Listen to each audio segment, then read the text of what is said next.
ঈশোপনিষদের নির্দেশে সম্পাদিত হয়, তখন তা কর্মযোগে পরিণত হয়। সেই ধরনের কার্যকলাপের নির্দেশ ভগবদ্গীতায় 18 অধ্যায় 5-9 শ্লোকে দেওয়া হয়েছে, কেননা তা আমাদের জন্ম মৃত্যুর বিবর্তনের চক্রে পুনরায় পতিত হওয়ার থেকে উদ্ধারের নিশ্চয়তা দেয়। এই ধরনের ভগবৎ কেন্দ্রিক কার্যকলাপ যদি অসম্পূর্ণ থেকে যায়, তাতেও কোনো ক্ষতি হয় না, কেননা সেই ভগবৎ ভক্তির প্রভাবে তিনি পরবর্তী জন্মে নিঃসন্দেহে অন্তত মনুষ্য জন্ম লাভ করেন। এভাবেই তিনি জড় জগতের বন্ধন থেকে মুক্ত হওয়ার আর একটি সুযোগ পান। হরে কৃষ্ণ প্রভু। এখানে এখানে আমি যেটুকু বুঝতে পারতেছি বললি তবু হয় কিনা, যে যদি দেখা যাচ্ছে যে আমি এই জন্যে কিছু আর কি কর্ম আর কি কিছু ভালো কর্ম করছি, কি ভগবানের সেবা করছি, তার ফলে পরবর্তী জন্মে হয়তো আমি আবারও মনুষ্য জন্ম পাওয়ার সৌভাগ্য লাভ করতে পারবো। আর পরবর্তী জন্মে আবারও আমি ভগবত ধামে ফিরে যাওয়ার আরেকটা সুযোগ পাবো, এরকম কিছু বুঝতে পারলাম। আচ্ছা, হরে কৃষ্ণ। এরপরে কে বলবে এখান থেকে? বলেন, কোন মহারথী আছেন? সবাই সুযোগটা নিতে পারেন। আচ্ছা, বিভা মাতাজি কথা বলছেন না কেন? হরে কৃষ্ণ, ব্যস্ত নাকি? হ্যাঁ প্রভু, আমি একটু ব্যস্ত আছি আজকে। আচ্ছা, ঠিক আছে। তো এখানে দেখেন, সবাই 18 অধ্যায়ের 5 নাম্বার শ্লোকে যান। দেখেন এখানে কি বলছে। ওই 18 অধ্যায়ের 5 নাম্বার শ্লোকটা কি করেন, বের করেন, আপনাদের বুঝতে খুব সহজ হবে। যে বলা হচ্ছে কি, উপনিষদের নির্দেশে সম্পাদিত হয় যখন পারমার্থবাদীর কার্যকলাপ যখন কি হয় উপনিষদে। পারমার্থীবাদী কিন্তু আমাদের মতো এরকম ভক্ত নয়, ঠিক আছে? বলছে তারা যদি এই উপনিষদে যেই নির্দেশ দিচ্ছে সেটাই যদি করে, তখন কর্মযোগে পরিণত হয়। পারমার্থীবাদীরা কিন্তু অন্যরকম। তারা যখন আমাদের এই উপনিষদের নির্দেশটা পালন করবে, তখন সেটা কর্মযোগে পরিণত হবে। কর্মযোগে এখনো কিন্তু দেরি আছে, এখনো তারা ভক্তি জীবনে ঢুকতে পারেনি। তো এখানে দেখেন 5 নম্বর শ্লোকের অনুবাদে কি বলছে। যজ্ঞ, দান, তপস্যা আদি কর্ম ত্যায্য নয়, তা অবশ্যই করা কর্তব্য। যজ্ঞ, দান ও তপস্যা মনীষীদের পর্যন্ত পবিত্র করে। এই যে পারমার্থবাদীরা কি করে, এইরকম কাজ করে। এই যে যজ্ঞ, দান, তপস্যা আদি কর্ম এগুলো করছে, এগুলা ত্যাগ করার দরকার নাই, এগুলো করো। করতে করতে আস্তে আস্তে কি হবে, কৃষ্ণ ভাবনাময় কর্ম করবা। এক সময় কি করবা, যজ্ঞই করবা কৃষ্ণের জন্য। কি যজ্ঞ? হরির নাম যজ্ঞ। তারপরে হচ্ছে অধ্যয়ন যজ্ঞ। বলছে দান, হ্যাঁ কৃষ্ণকেই দান করবা। তপস্যা করবা, কৃষ্ণের জন্যই তপস্যা করবা। কিন্তু অনেকে কি করে, এই কর্ম এগুলা করবে না, ত্যাগ করে দেয়। না, ওই রকম করা যাবে না। বলছে তা অবশ্যই করা কর্তব্য। এগুলো কি করে, মানুষকে কি করে, হ্যাঁ বলছে কি, দেখেন মানুষকে কি করে, মনীষীদেরকে পবিত্র করে। এখন আপনি হঠাৎই যদি পবিত্র না হয়ে হঠাৎ করে এসে কি করেন, এইরকম কাণ্ড মানে কাজকর্ম করতে যান, তখন পারবেন না, ওই ফেল করবেন। যেটা আমি আগে বললাম, যে হঠাৎ করে আমরা বৈদিক শাস্ত্র, তারপরে হচ্ছে কি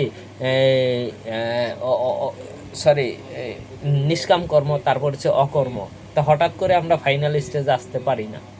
তো এইভাবে যখন আস্তে আস্তে পরিবর্তন কি করে পবিত্র হব, তখনই কি করব, এই কৃষ্ণ ভাবনাময় কর্মে আসবো। দেখেন 9 নাম্বার আবার কি বলছে, 5 আর 9 নাকি 9 নাম্বার বলছে, হে অর্জুন, আসক্তি ও ফল পরিত্যাগ করে কর্তব্য বোধে যে নিত্য কর্মের অনুষ্ঠান করা হয়, হ্যাঁ আমার মতে সেই সাত্ত্বিক কর্ম করে।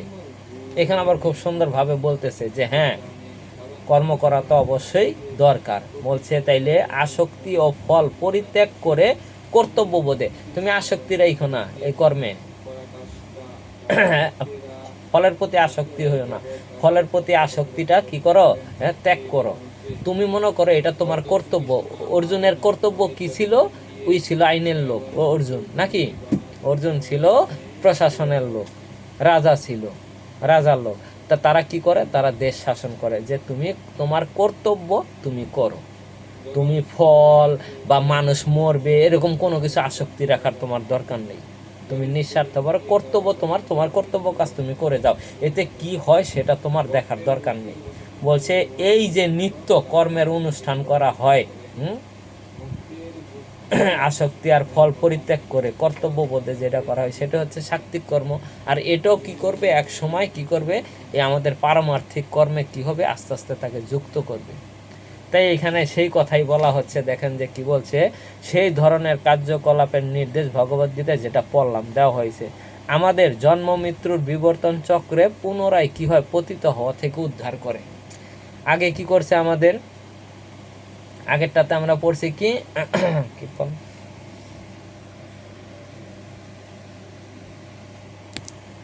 আগেরটায় দেখা যাচ্ছে, আগেরটাতে এটাই বলছি আমি, যে আমাদের কি করতেছে, এই যে যে যে কর্মগুলো আছে এই কর্মগুলো করার কারণে কি হচ্ছে, আস্তে আস্তে আমাকে কি করতেছে, এই কর্মের বন্ধনে আবদ্ধ না করে কি করতেছে, উদ্ধার করার জন্য কি করতেছে, আমাকে সহযোগিতা করতেছে। আর এই কর্ম করতে করতে এক সময় কি করবো, এই জন্ম মৃত্যুর যে চক্র আছে 84 লক্ষ জনি, এটা তার আমার ভ্রমণ করা লাগবে না। যখন এই আস্তে আস্তে কৃষ্ণ ভাবনার দিকে অগ্রসর হব, তখন আর আমার এগুলোর দিকে কি হবে, ওই রকম মনও বসবে না। কৃষ্ণ ভাবনাময় কর্ম করব, তখন কি করবে, এই জন্ম মৃত্যুর চক্র থেকে আর আমি কি করব, কোনো সময় গাছও হব না, কোনো সময় কুকুর বিড়ালও হব না। আস্তে আস্তে কি করব আমি, পরজন্মে, বলছে এই জন্মে যদি সামান্য কিছু ত্রুটিও থেকে থাকে, তাও কি হবে, পরের জন্মে গিয়ে আমরা কি করতে পারবো, মনুষ্য দেহ প্রাপ্ত হতে পারবো, আমরা মনুষ্য জন্ম লাভ করবো। আর মনুষ্য জন্ম হইলেও কি হবে দেখেন, তারপরে কি, তারপরে হয়তো কি এটার সুযোগটা চলে গেল, তারপর একটা নতুন সুযোগ আসতে পারে, যে এই জন্ম যদি না যেতে পারি, আমি তো ভক্ত হয়েছি। ভগবান কি বলছে, যেমন আমাদের আগের শ্লোকে বলা হয়েছে যে কি, স্বল্প যদি ধর্ম করা হয় তখন কি করা হয়, তাকে সেটার বন্ধন থেকে মুক্ত করে কি হয়, পরের জন্মে ভক্ত গৃহ আমি যা আসতে পারি, আমি কি বৈষ্ণব গৃহ আসতে পারি, মনুষ্য জন্ম তো পাবই, কিন্তু তারপরে একটু উন্নত হতে পারি, ভক্ত দেহে আসতে পারি। কিন্তু এই জন্ম 84 লক্ষ জন্মের যেই চক্রটা আছে সেটার থেকে আমি মুক্ত হচ্ছি, মুক্ত হয়ে ভক্ত। তো এর জন্য আমাদের কি করা উচিত, এই পন্থাগুলো আমাদের কি করা, পালন করা উচিত। আর না হলে আমরা কি করবো, আস্তে আস্তে আরো অতলে তলিয়ে যাব। কারণ ওই যে বন্ধন, একটার পর একটা বন্ধনে আমাকে আটকে ধরছে, একটার পর একটা বন্ধনে আটকে ধরছে। যেমন আমরা অনেকেই ক্লাসে আসতেছি, নাকি অনেকেই টাইম মতো ক্লাসে আসতে পারি না, নাকি একটা বন্ধন ছিন্ন করতে গিয়ে আরেকটা বন্ধন কি হচ্ছে, আটকে ধরছে। তা আমাদের কি করতে হবে, এই বন্ধনগুলো ছিন্ন করতে হবে। ছিন্ন করে কি করতে হবে, ভগবানের সেবায় সর্বদা যুক্ত থাকতে হবে, তার নাম স্মরণ করতে হবে। আচ্ছা, এখান থেকে আমাদের রূপময় প্রভু কি হাত তুলেছেন নাকি? হরে কৃষ্ণ। আমি একটা গল্প শুনছিলাম, বলুন। কিন্তু পুরাটা মনে করতে পারতেছি না, ওই জন্য মানে বলতে একটু দ্বিধা লাগছে। তারপর যতটুকু মনে আছে আমি বলছি, যে বিষয়টা এরকম ছিল যে যখন একজন পাপী ব্যক্তি বলছে কৃষ্ণ নামের কি ফল, তো ওরকম ভাবে বর্ণনা আছে যে যারা একবার কৃষ্ণ নাম করে, আমরা অলরেডি শুনেছি, তাকেও বৈষ্ণব জেনে তার কাছে সম্মান প্রদর্শন করার জন্য। তো ওই ব্যক্তিটা এতই পাপিষ্ট ছিল যে সে এত পাপিষ্ট ছিল যে শুধু একবার নারদ মুনির সঙ্গের প্রভাবে একবার শুধু বলছিল কৃষ্ণ নাম। কানিক মানে ভক্ত সঙ্গ করার যে ফল, নারদ মুনি হচ্ছেন উত্তম ভক্ত, আমরা সবাই জানি, ভগবানের একনিষ্ঠ সেবক। সে যে কোনো জায়গায় যে কোনো অবস্থাতে চলে যেতে পারে এবং সে প্রচার করে বেড়ায়, বৃহৎ প্রচারক। এরকমও আছে যে নারদ মুনির পরম্পরায় বলে আমাদের আচার্যবর্গগণ মানে সন্ন্যাসীগণ এক জায়গায় 3 দিনের বেশি সময় থাকে না, মানে একত্রে থাকতে পারে না। এটা একটা অভিশাপ আছে, নারদ মুনির অভিশাপের মতো। তো যেটা আমি বলতে চাচ্ছি এটা হচ্ছে যে এই একবার কৃষ্ণ নাম বলে বলছে কি হয়, এটার জন্য যখন এক পাপী ব্যক্তি মারা গেল, তারপরে যখন তারা জমালয়ে নিয়ে গেল, বলতেছে তার সমস্তই পাপ। এখন যমরাজ তাকে প্রশ্ন করেছে যে তুমি কি ভোগ করতে চাও, তোমার পাপের সাজা ভোগ করতে চাও না তোমার পুণ্যের সুখ ভোগ করতে চাও? বলছে আমি তো জানি যে আমার সে পাপী আর এই দুনিয়ার কেউ নাই, আমার পুণ্য কে আছে? বলছে তুমি একবার এই ক্ষণিকের সাধু সঙ্গ করে কৃষ্ণ নাম বলেছিলে, যার কারণে তোমার, তাহলে এটার কি ফল? এটার কি ফল এই নিয়ে যমরাজ সংশয়। তখন যমরাজ তাকে নিয়ে গেল হচ্ছে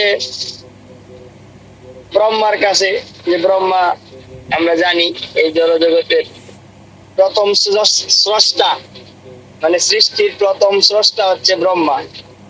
ব্রহ্মা উত্তর দিতে পারে নাই, তাহলে ব্রহ্মা হচ্ছে যে না, আমি তো এটা সম্পর্কে ধারণা নাই, তাহলে আমি কি করব? তাহলে শিবের কাছে গেছে। শিব বলছে আমিও জানি না। তখন বিষ্ণুর কাছে গেছে। আর বিষ্ণু কোথায় থাকেন? ভগবান বিষ্ণু কোথায় থাকেন? বৈকুণ্ঠে। যখন বৈকুণ্ঠে গেছেন তখন তারা প্রশ্ন করেছে যে হে বিষ্ণু বা নারায়ণ, যে একবার কৃষ্ণ নাম নিলে কি হয়? যে আমার ধামে চলে আসছে একবার কৃষ্ণ নাম করার মাধ্যমে, যে আমার ধামে আসছে। আমরা কিন্তু ভগবত গীতায় পেয়েছি যে ভগবানের ধামে যাবে তাকে আর পুনরায় এই জড়জগতে ফিরে আসতে হবে না। আমরা যদি প্রকৃত পক্ষে হৃদয় থেকে করি, ভগবানের যে নাম গুণাগুণ হৃদয়ঙ্গম করি, তাহলে ভগবানের কাছে ফিরে যেতে পারবো, অন্যথায় সম্ভব। পাপ আছে সবারই, আমি জানি, সবাই নিজে নিজে জানে যে কে কত বড় পাপী। আমাদের হৃদয়ে সাই দেয়। আমার দুষ্কর্ম গুলো আমার কাছে আয়নার মতো পরিষ্কার যে আমি এত ধরনের দুষ্কর্ম করেছি। অনুতাপে পুরায় যে এরকম দুষ্কর্ম আমার দ্বারা কিভাবে হলো। এরকম অনুতাপ করা প্রত্যেকের প্রয়োজন, এবং পুনরায় যাতে একই ধরনের দুষ্কর্ম না হয় ওই দিক থেকে সতর্ক থাকা। হরে কৃষ্ণ প্রভু, আমার এটাই বলার ছিল। হরে কৃষ্ণ, খুব সুন্দর বলেছেন যে কৃষ্ণ নামে কি হচ্ছে, বৈকুণ্ঠে চলে গেছে। হ্যাঁ, কিন্তু আমাদের সেটা হচ্ছে কি, আমাদের শিক্ষা দেওয়ার জন্য আমাদের কি করতে হবে? কন্টিনিউ করতে হবে। এই কৃষ্ণ নাম 24 ঘন্টায় কি করতে হবে? করতে হবে। তার জন্য ওই পন্থা অবলম্বন করে লাভ নেই। এখানে বলছে যে হ্যাঁ, করতে করতে করতে করতে এক সময় কি একবারেই কি হবে? মৃত্যুর সময় বলবো না, তখন একবারই বলবো, সোজা আমরা কি করব? গোলক বৃন্দাবনে যাব। তার জন্য সবাই এখান থেকে, কারো কোনো প্রশ্ন আছে, দ্বিধাদ্বন্দ্ব আছে, কেউ কিছু বলতে চান?